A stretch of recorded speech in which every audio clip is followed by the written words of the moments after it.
우리는 계속해서 신앙 개념 이해에 대한 부분들을 생각하고 있습니다.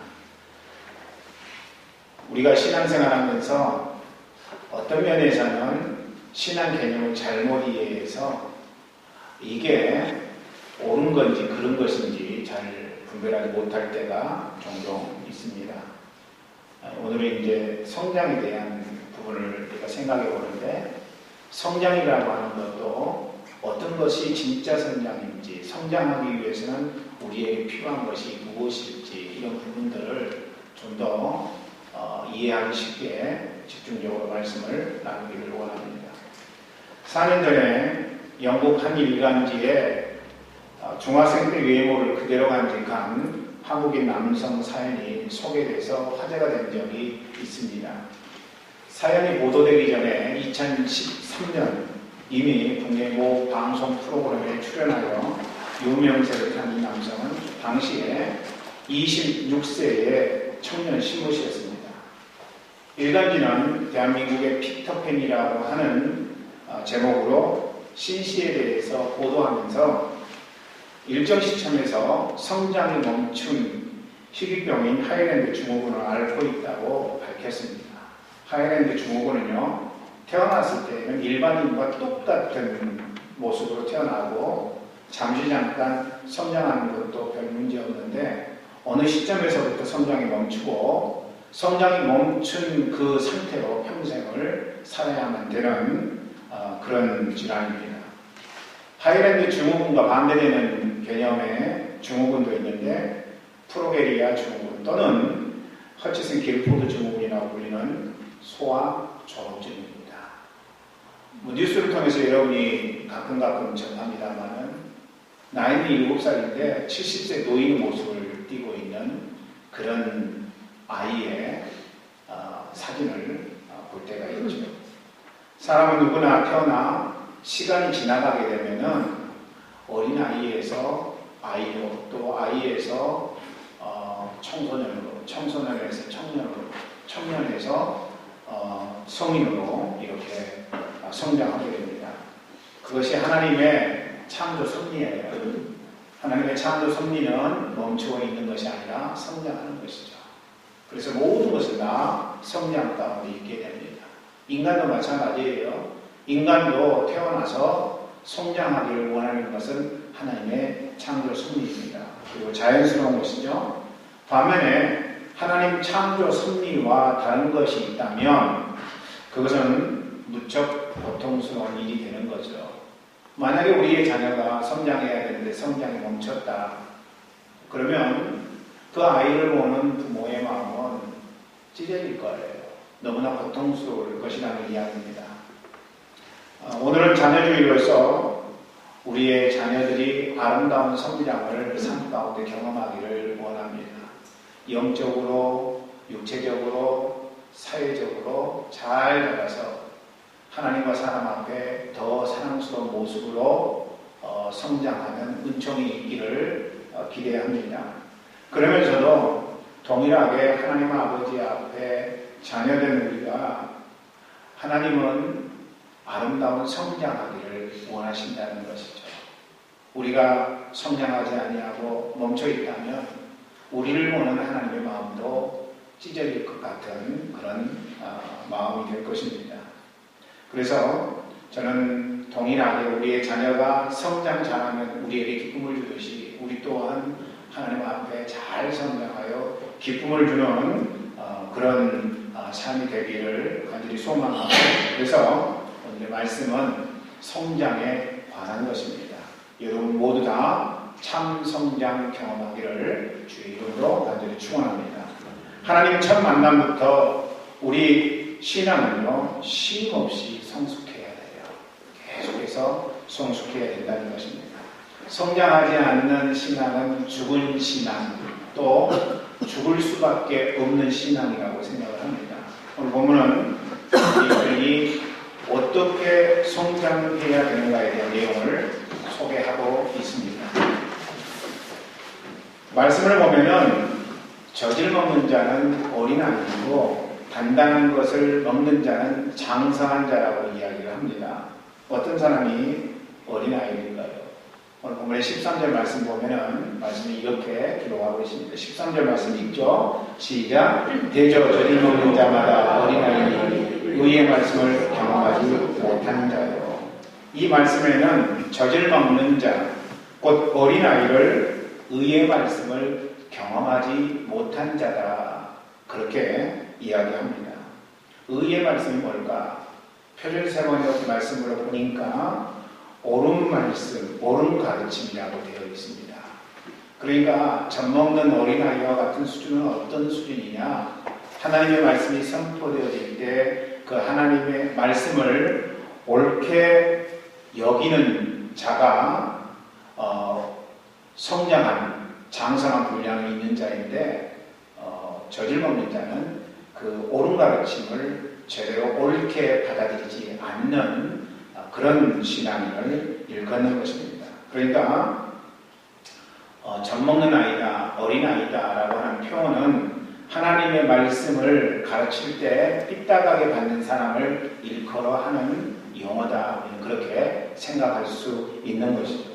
사도행전 8장을 보면은요, 빌립이 등장합니다. 빌립은 7 집사 중에 한 사람이었죠. 나중에는 귀한 하나님의 사역을 감당하는 사도와 같은 역할을 했던 그런 집사님입니다.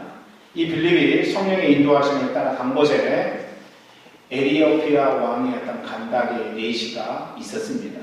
그런데 그 네시가 이사야 성경 말씀을 읽고 있었는데 그 말씀을 전혀 깨닫지 못했다는 것이죠. 사도행전 8장 31절 말씀 보면은 이렇게 기록이 되어 있습니다. 시작. 대답하되 지도에 있는 사람이 없으니 어찌 깨달을 수 있느냐고 빌립을 청하여 수레에 올라같이 앉으라느냐. 지도에 있는 사람, 가르쳐주는 사람이 없는데 어떻게 이 하나님의 말씀을 깨달을 수 있겠느냐. 그리고 유대인인 빌립을 향해서 이 수레에 올라타라 청하게 됩니다. 빌립이 그래서 하나님의 말씀을 그 네시에게 깨닫게 해주죠. 네시가 읽은 말씀은 이사야서 53장 7절 말씀입니다. 여러분 알다시피 이사야서 53장은 오실 초림에 또는 고난의 예수님에 대해 예언한 장이죠. 그 말씀, 7절 말씀을 같이 읽어보겠습니다. 시작. 그가 번역을 당하며 괴로울 때에도 그의 입을 열지 아니하였으며 마치 도수장으로 끌려가는 어린 양과 털 깎는 자 앞에 잠잠한 양같이 그의 입을 열지 아니하였도다. 네시가 이 말씀을 읽으면서 도대체 번역을 당해도 괴로울 때에도 입을 열지 아니하는 이 사람은 누굴까 알지 못했다는 거죠. 또 도수장으로 끌려가는 어린 양과 같이 털 깎는 자 앞에서 잠잠한 양같이 그의 입을 열지 않는 이 사람 누굴까? 아무리 생각을 해보고 아무리 궁리를 해도 이 사람이 누구인지를 알지 못했다는 것이죠. 그래서 빌립에게 물어보니까 빌립이 자세하게 설명해 줍니다. 그분은 메시아인데 우리를 위해서 십자가의 대속의 죽음을 통해서 구원해 주신 분이시다 라는 사실을 빌립이 이야기를 했죠. 그분이 우리의 메시아다. 이 땅에 오신 예수 그리스도는 고난받고 죽음을 당한 후에 사흘 만에 부활하신 분이시다. 그리고 그 예수님이 나중에 다시 오실 것이다 라는 사실을 네시에게 설명해 주니까 네시가 그것을 알아들은 거죠. 뭐 성경에는 다 기록되지는 않았습니다만은 빌립이 정확하게 예수님에 대한 설명을 해 주었을 것입니다. 그랬더니 네시가 그 가르침을 옳게 받았어요. 여러분, 예수님을 알지 못했지만 예수님을 소개받고 그 예수님에 대한 말씀을 옳게 받았다면 그는 장성한 분량에 있는 사람인 것이죠. 그렇게 응답한 네시였습니다. 누가복음 7장을 보면은 백부장이 등장합니다. 백부장이라고 하는 것은 그 수하에 100명의 군사를 거느리고 있는 요즘 말로 이야기하자면 중대장 정도 되는 그런 직위에 있는 사람입니다. 그런데 이 백부장의 하인이 병이 들어 죽게 되었다는 것이죠. 누가복음 7장을 보면은 7절에서 그 백부장이 예수님에게 사람을 보내 청을 하게 됩니다. 그 내용을 한번 읽어보겠습니다. 7장 7절입니다. 시작. 그러므로 내가 주께 나아가기로 감당하지 못할 줄을 알았나이다. 말씀만 하사 내 한 일을 낫게 하소서.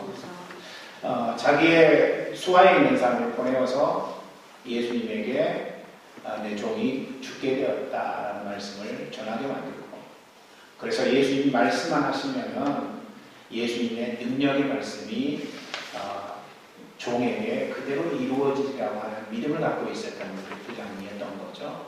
그런데 예수님이 그 이야기를 듣고 직접 왔어요. 백부장의 집에. 그리고 그 하인을 낫게 해주는 놀라운 역사를 우리는 성경에서 보게 되죠. 그렇다면 백부장은 어떤 사람이에요? 예수님이 하신 말씀을 믿음으로 받는 사람이었다는 것이죠. 그가 여기에 있든지 아니면 거기에 있든지 상관없이 예수님이 말씀하시면 그 말씀은 그대로 이루어지고, 그렇기 때문에 예수님이 내 종 하인을 향해서 말씀하시면 그 말씀이 그대로 이루어짐을 그는 믿음으로 고백했던 사람이라는 것입니다.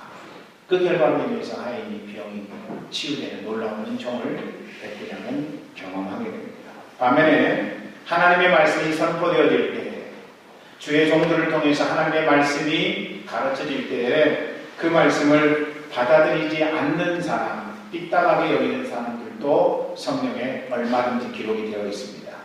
요한 3서 1장 9절 10절 말씀을 한번 보실까요? 여기에 하나님의 말씀을 삐딱하게 받는 사람 하나가 등장합니다. 말씀 읽어보죠. 시작. 내가 두어자를 교회에 썼으나 그들 중에 으뜸되기를 좋아하는 디오드레베가 우리를 맞아들이지 아니하니 그러므로 내가 가면 그 행한 일을 잊지 아니하리라. 그가 악한 말로 우리를 비방하고도 오히려 부족하여 형제들을 맞아들이지도 아니하고 맞아들이고자 하는 자를 금하여 교회에서 내쫓는다. 가끔 보면 교회 안에는 안하무인의 그런 사람이 있다는 것이죠. 자기가 최고인 것처럼 사는 사람들이 있다는 거예요. 그래서 어떤 말이 선포되어져도 본인의 마음 가운데 합당하게 여기지 아니하면 자기의 길로 나아가는 그런 디오드레베 같은 사람들이 얼마든지 있다는 것입니다. 여러분, 여기서 가이오라고 하는 사람에게 요한 3서가 보내진 건데, 가이오는 당시에 이 요한이 보낸 서신의 그 교회를 맡고 있었던 사람입니다. 바울이 언급한 사람 가이오와 동일 인물로 추정하고 있습니다. 그런데 가이오가 맡은 교회에 디오드레베라고 하는 사람이 있었다는 것이죠. 그가 가이오의 말을 듣지 않아요. 전혀 말을 듣지 않습니다. 나중에 어떻게 감당하려고 그러는지 어쨌든 말을 듣지 아니하는 사람이었다.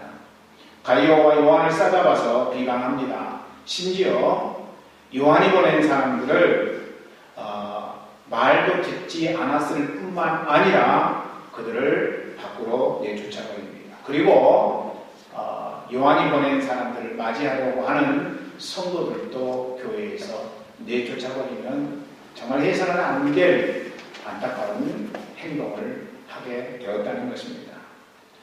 여러분, 우리가 이 땅 살아가면서 우리의 신앙이 성장하려면 하나님의 말씀을 받아야 된다는 거죠. 하나님의 말씀을 받지 아니하고 하나님의 말씀이 선포되어도 그 하나님의 말씀을 자기 생각, 자기 지혜, 자기 나름의 인생 살아가는 방식으로 해부한다면 그는 온전한 하나님이 인정하시는 축복된 삶을 살아갈 수 없다는 것입니다. 그러므로 신앙이 성장하려면 삶의 현장에서 주님 말씀 앞에 믿음의 응답을 하라는 것입니다. 저는 여러분들이 하나님의 말씀을 대할 때마다 결코 시험 들지 않기를 원합니다. 아멘? 시험 들지 마세요. 마음에 쓴뿌리를 갖지 마세요.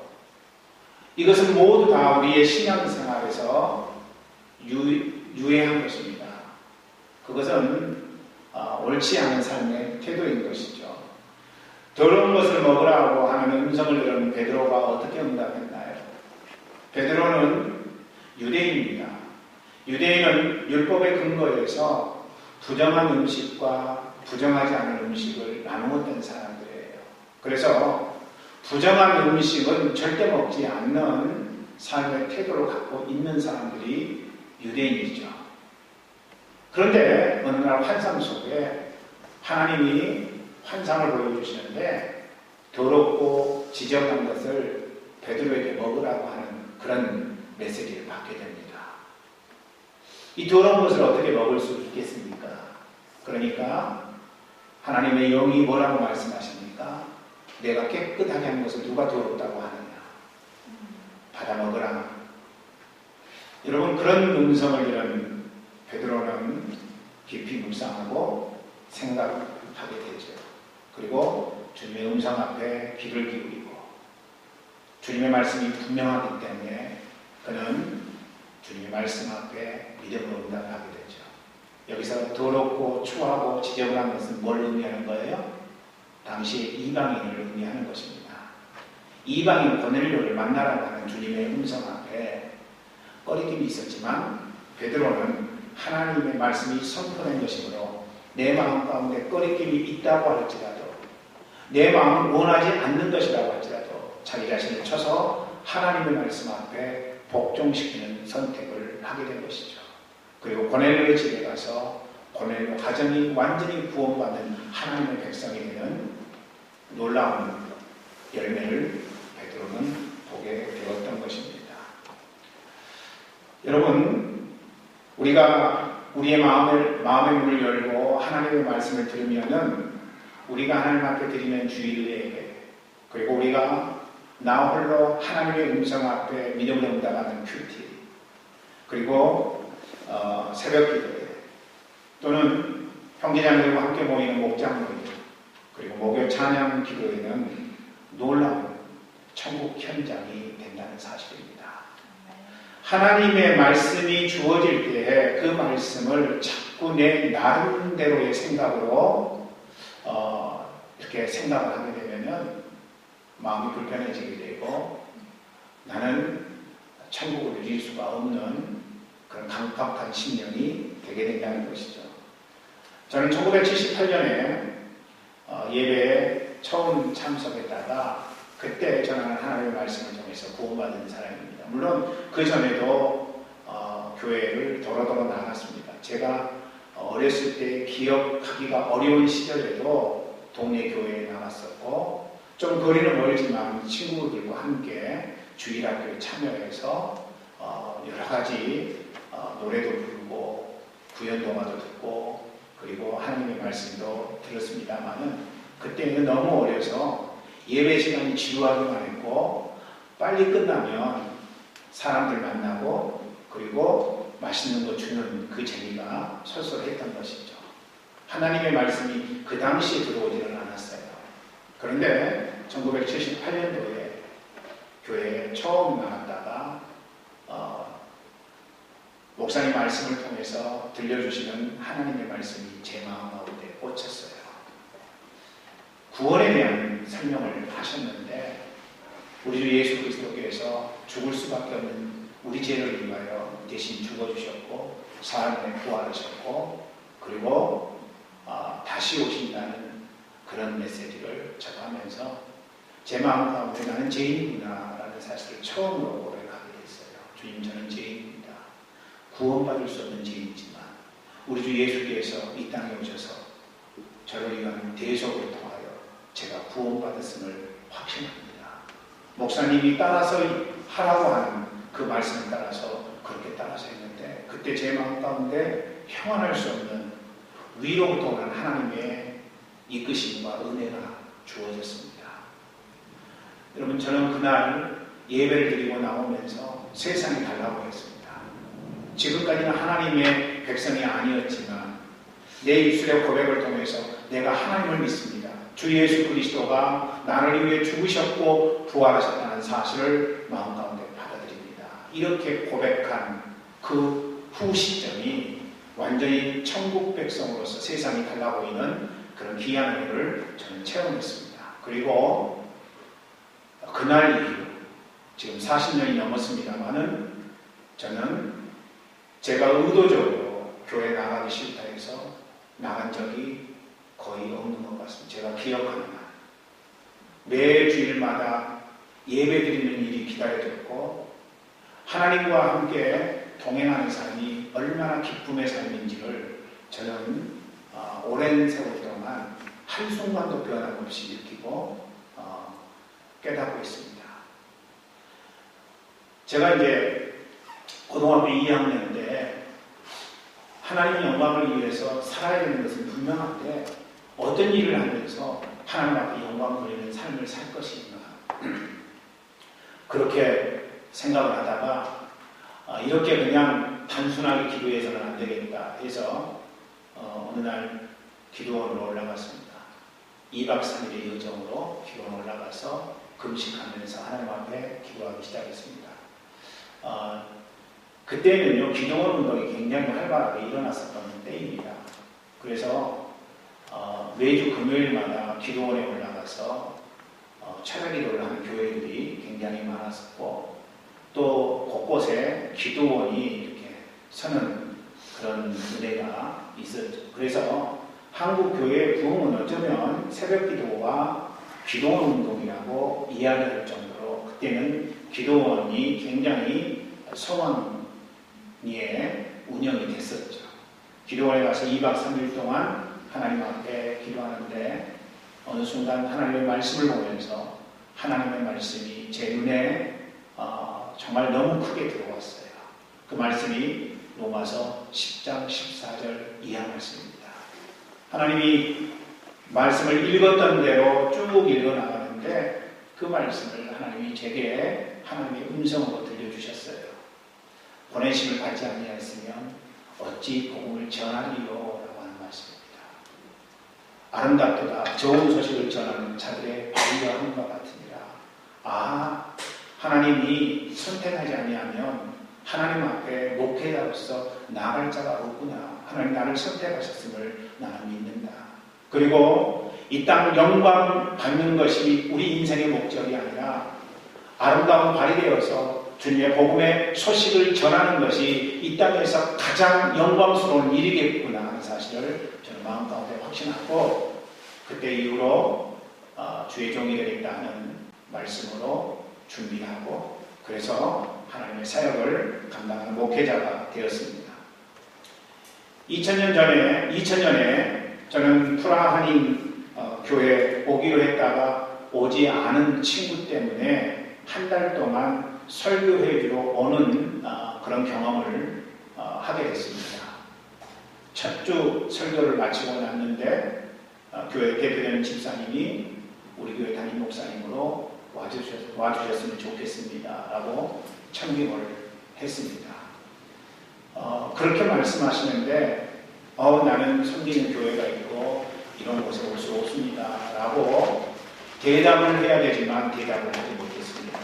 왜냐하면 그때 전체 모인 교인들이 애들까지 포함해서 20명 정도 된 교인들이었기 때문에 그리고 교회에 아픔과 상처가 있어서 어려움을 당하고 있는 그 교인들 앞에 그렇게 못하겠습니다 라고 이야기하는 것이 매우 힘들어서 기도해보지요 라고 대답하고 숙소에 돌아가서 그날 곧바로 하나님 앞에 기도를 하게 됐습니다. 기도를 하는데 하나님이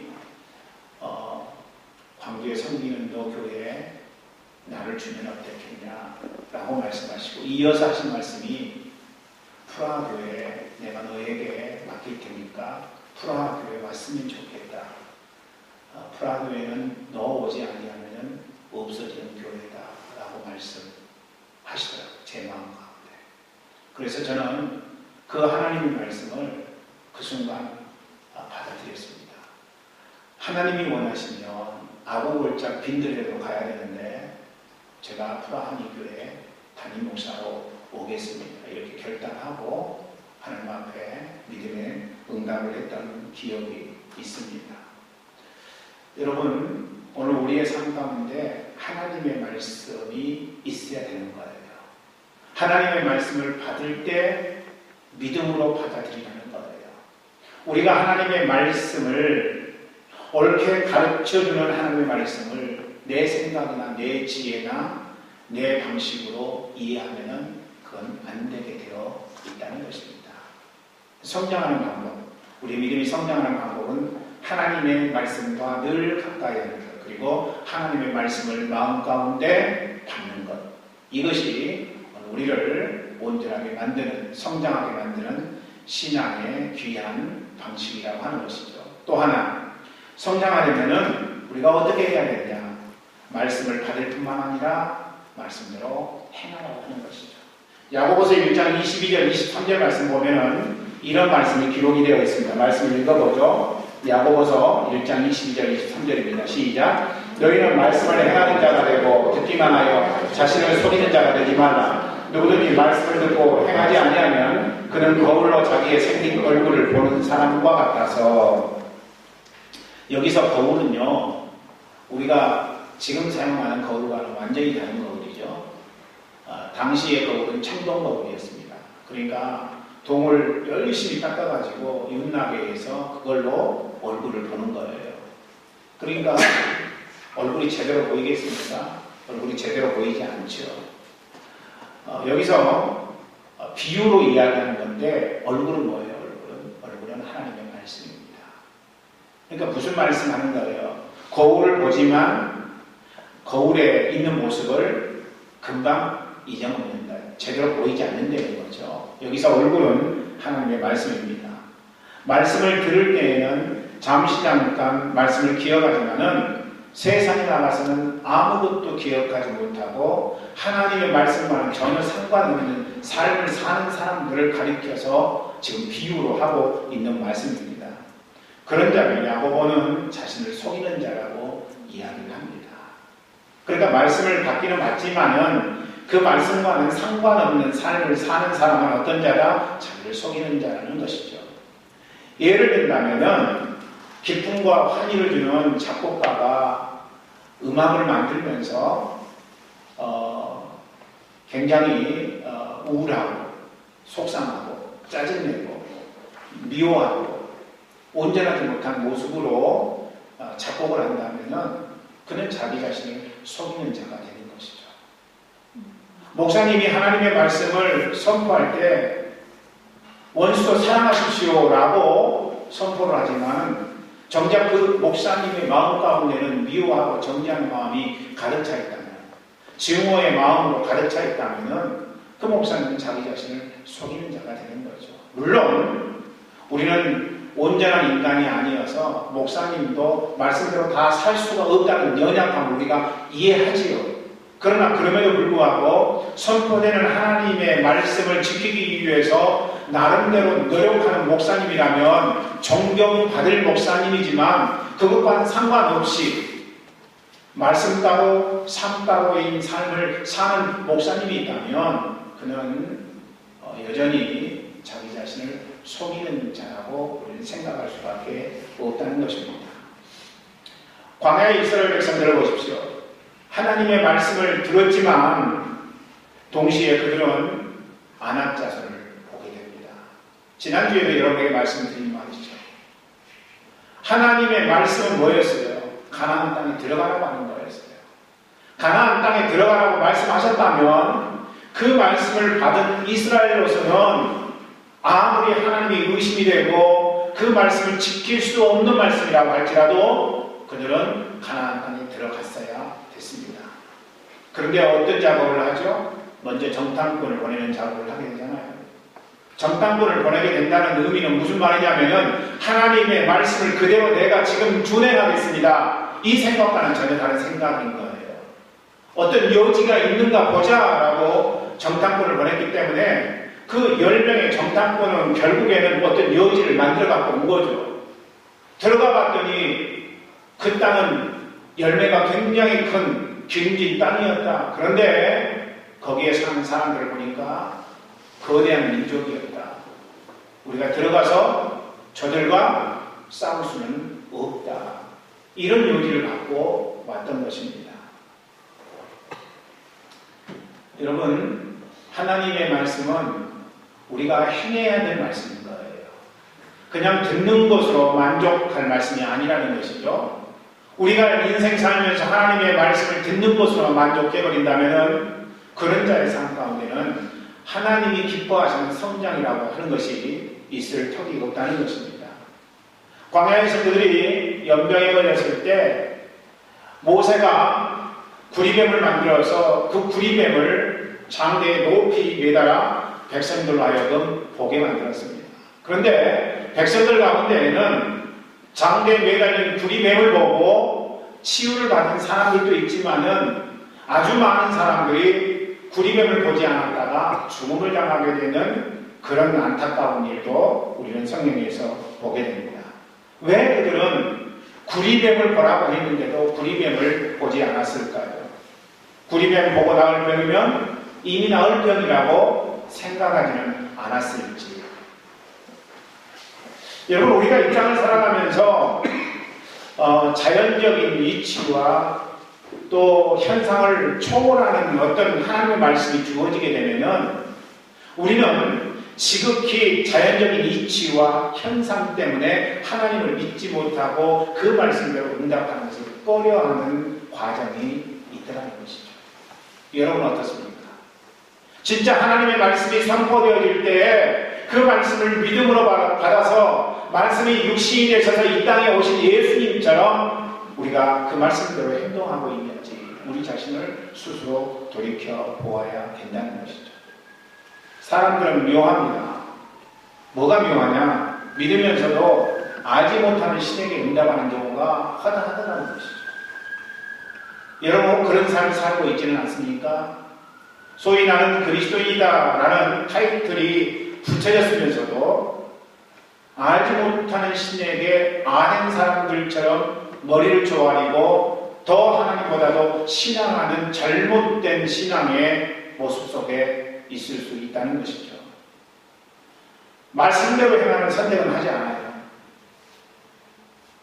주님의 말씀이 분명히 선포되었고 그 선포된 하나님의 말씀대로 행하라고 하신 말씀이 도대체 삶 가운데서 위력을 발휘할 수가 없는, 그러니까 오히려 알지 못하는 신에게 응답하는 열정, 알지 못하는 신에게 바치는 물질, 이런 것들이 주님의 말씀대로 믿고 행하는 것이 훨씬 쉬울 텐데 그렇게 하지 아니하고 알지 못하는 신에게 허락하는 여러 가지 행위들을 우리는 쉽지 않게 행하는 우를 범하게 된다는 것입니다. 성장은 여러분 조직에 익숙해지는 게 성장이 아니에요.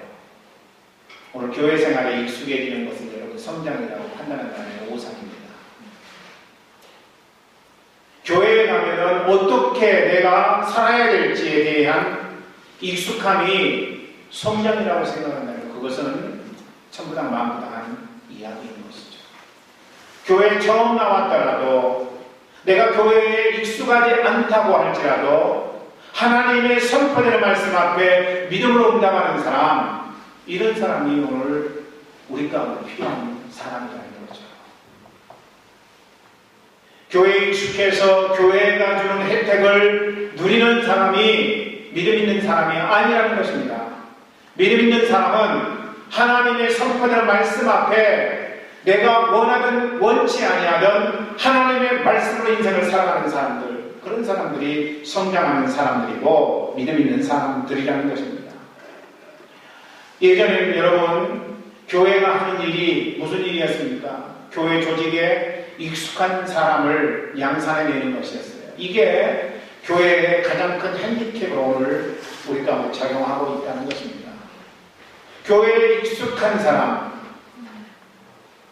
이런 경우에는 이렇게 행하고 저런 경우에는 저렇게 행하라고 하는 노하우에 익숙한 사람을 우리는 신앙 있는 사람이라고 이야기하지 않습니다. 신앙 있는 사람은 진짜 하나님의 말씀 앞에 응답하는 사람들, 이게 신앙 있는 사람들이거든요. 그런데 한국 교회는 교회에 익숙한 사람들을 만들어냈어요. 그리고 그것이 신앙이라고 여기게끔 만들었다는 것이죠. 이게 여러분 오늘날 우리 한국 교회가 문제 가운데 들어가게 된 가장 결정적인 원인이 되었던 것입니다. 여러분 우리가 하나님의 말씀 앞에 믿음으로 응답하는 선택을 하지 않게 된다면 믿음의 모양은 있으나 믿음의 능력을 부인하는 그런 교회, 경건의 모양은 있으나 경건의 능력을 부인하는 교회, 이런 교회에는요, 하나님의 말씀이 점차점차 약화되고 그 안에 뭐가 들어오는지 아세요? 문화가 들어옵니다. 그러니까 교회 안에서 세상이 하는 것과 똑같은 행위를 하게 되는 거죠. 뭐만 달라요? 예수님의 이름으로 세상과 똑같은 일을 하는 것만 다를 뿐이에요. 여러분, 이건 엄청난 두려움이라고 했는데 한국교회 성도들이 그렇지 않아요. 예수님의 이름으로 가증한 일을 행하고요, 예수님의 이름으로 그리스도인이 해서는 안 될 저주스러운 일들을 여러분 두려움 없이 행하는 안타까움이 오늘 한국교회에 있다는 것입니다. 그래서 이제 돈이 자리를 잡는 거고, 교회 안에 또 여가가 교회 안에 자리를 잡는 거예요. 무서운 일입니다. 무서운 일이에요. 하나님의 말씀 앞에만 응답해야 되는 교회가 다른 것들로 가득 차 있어요. 신앙인들이 주류와 계시에 굉장히 민감하고 거기에 편성하고 있습니다. 여러분 어떠신가요? 저는 우리 교회가 그런 교회 되지 않기를 원합니다. 많은 사람들이 다 떠나고 얼마 남지 않았지만 저는 얼마 남지 않은 우리 교회 교인들이 정말 그렇게 살기를 원해요. 목사님 말씀만 하십시오. 제가 믿음으로 응답하겠습니다. 주님 말씀만 하시옵소서. 제가 믿음으로 살겠습니다. 이렇게 고백하는 성도들. 이런 성도들이 10명만 있으면요, 교회 뒤집어질 뿐만 아니라 그들이 살고 있는 사회가 뒤집어져요. 저는 그렇게 분명히 확신합니다. 그러니까 우리 교회 형제 자매 여러분, 나와 함께 우리가 말씀이 육신이 되는 삶을 선택하고, 그래서 내가 있는 곳에 뒤집어지는 역사가 있는 그런 교회로 만들어 가십시다. 아멘. 여러분, 말씀을 받고 우리가 말씀대로 행하게 되면요, 그 결과가 무엇이라고 이야기하고 있습니까? 선악을 분별하게 된다고 이야기하죠. 그래서 14절 말씀을 보세요. 14절 읽습니다. 시작. 단단한 음식은 장성한 자의 것이니 그들은 지각을 사용하고 연단을 받아 선악을 분별하는 자들입니다. 어른은 선악을 분별할 수 있어요. 그런데 젖먹이는 선악을 분별하지 못합니다. 옳고 그런 것이 무엇인지 분별하지 못하는 어리석음이 있다는 것이죠. 그것이 바로 젖먹이의 삶의 특성이라는 것입니다. 선악을 분별하지 못하기 때문에 어린아이들은 유괴당하는 거죠. 맛있는 것만 주면 계속 먹게 해줄 거야 라고 하면은 이상한 사람이 미혹해도 그 미혹에 빠질 수밖에 없다는 것입니다. 그런데 성장을 하면, 믿음이 성장하면 당연히 선악을 분별할 수 있게 된다는 것입니다. 그러면 선악을 분별하지 못하는 이유는 어디에 있을까요? 그것은요, 세 가지입니다. 첫 번째로는 육신의 정욕, 두 번째로는 안목의 정욕, 세 번째로는 이생의 자랑이에요. 이 세 가지가 미혹되면, 이 세 가지 미혹되면 우리는 선악을 분별할 수 없게 된다는 것이죠. 아담과 하와가 육신의 정욕과 안목의 정욕과 이생의 자랑으로 말미암아 미혹하는 사단 게임에 빠지고 말았다는 거죠. 선악과를 따먹으라고 이야기를 하는데 그 선악과는 어떤 선악과였어요? 먹음직도 하고 보암직도 하고 지혜롭게 할 만큼 탐스럽다. 마태복음과 누가복음 4장에 나와 있는 예수님이 시험 당하셨던 똑같은 방식으로 첫 번째 아담 시험을 당했고 그 시험을 이기지 못해서 실망을 하는 상황이 되게 되었다는 것이죠. 반면에 두 번째 아담이신 예수님은 아담과 똑같이 시험을 받으셨지만 그는 그 시험을 이겨냅니다. 누가복음 4장을 보면은 금식을 40일 동안 하신 예수님께서 몹시 배고팠을 때 사단 마귀가 예수님을 찾아오게 되죠. 네가 하나님의 아들이라면 이 돌을 가지고 떡덩이가 되게 해보라. 무슨 도전이에요? 육신의 정욕에 대한 도전이죠. 그런데 예수님이 어떻게 이겨내십니까? 기록되었어요. 사람이 떡으로만 살 것이 아니요 하나님의 말씀으로 살 것이다. 할렐루야. 우리는 그렇게 말씀하셨다는 것이죠. 그리고 난 다음에 사단이 예수님을 천하만국을 보여주면서 나에게 절을 하라. 그러면 이 모든 것이 너의 것이 될 것이다. 뭐예요? 안목의 전부입니다. 우리 주님 기록되었을 때 하나님께는 경배하라. 그렇게 말씀하시면서 이겨내죠. 그러니까 사람이 성전 꼭대기에 올라가서 뛰어내리라. 네가 하나님의 아들이면 천사가 너를 수용할 것이다. 그러니까 예수님이 뭐라고 말씀하십니까? 기록되었을 때 주 너의 하나님을 시험치 말라. 이렇게 말씀하시면서 이 생의 자랑까지 예수님은 승리하는 놀라운 모습을 보게 됩니다. 여러분, 예수님이 그런 시험을 이겨내심으로 말미암아 장사한 분량의 모델이 되셨습니다. 오늘 이 땅을 살아가는 그리스도인 또한 예수님과 똑같아져야 되는 거예요. 똑같아질 수는 없지만 우리는 인생을 살 때 케이스 바이 케이스로 살지 아니하고 예수님이 보여주신 정확한 기준에 근거해서 예수님이 되기로 작정한 삶을 매 순간순간마다 쉽지 않고 어렵지만 우리는 감당하고 그렇게 살기로 결단해야 된다는 것이죠. 저는 여러분들이 말씀 위에 서기를 주의 이름으로 축원합니다. 아멘. 뿐만 아니라 말씀대로 행하는 은혜가 있기를 원합니다. 오늘의 말씀을 가져냈어요. 성장하기 위해서 여러분에게 두 가지 지침을 말씀드렸습니다. 첫 번째, 말씀을 받으려는 거예요. 옳게 가르치는 하나님의 말씀을 삐딱하게 갖지 말고 제대로 받으라는 거예요. 하나님의 말씀을 받으면 하나님의 은혜가 주어진다는 것입니다. 두 번째로는요, 말씀을 행하는 거예요. 우리가 말씀을 받고 말씀을 행하게 되면 우리가 어떤 자가 된다고요? 선악을 분별하는 자가 된다고 이야기합니다. 놀라운 것입니다. 저는 여러분 모두가 다 선악을 분별할 수 있기를 원해요. 이게 선이고 이게 악이다. 이게 빛이고 이게 어둠이다. 이게 하나님이 기대하시는 것이고 이건 하나님이 기대하지 않는 것이라는 사실을 분별하는 인생. 여러분 그런 자의 인생 가운데에는 모든 것이 합력하여 선을 이루는 하나님의 역사가 분명히 있게 된다는 것입니다. 저는 여러분 모두가 이 일에 아름답게 응답하는 성숙한 그리스도인이 되기를 주의 이름으로 간절히 축원합니다. 이제 우리 마음을 찬양하면서 주님 앞에 우리의 마음을 드리기를 원합니다. 우리 이 시간 찬송합니다. 주의 말씀 앞에서. 과연 여러분 주의 말씀 앞에 서셨는지 그리고 그 말씀대로 응답하며 사는지 우리는 찬송하면서 우리의 마음을 다시 한번 생각해 보겠습니다. 주의 말씀 앞에서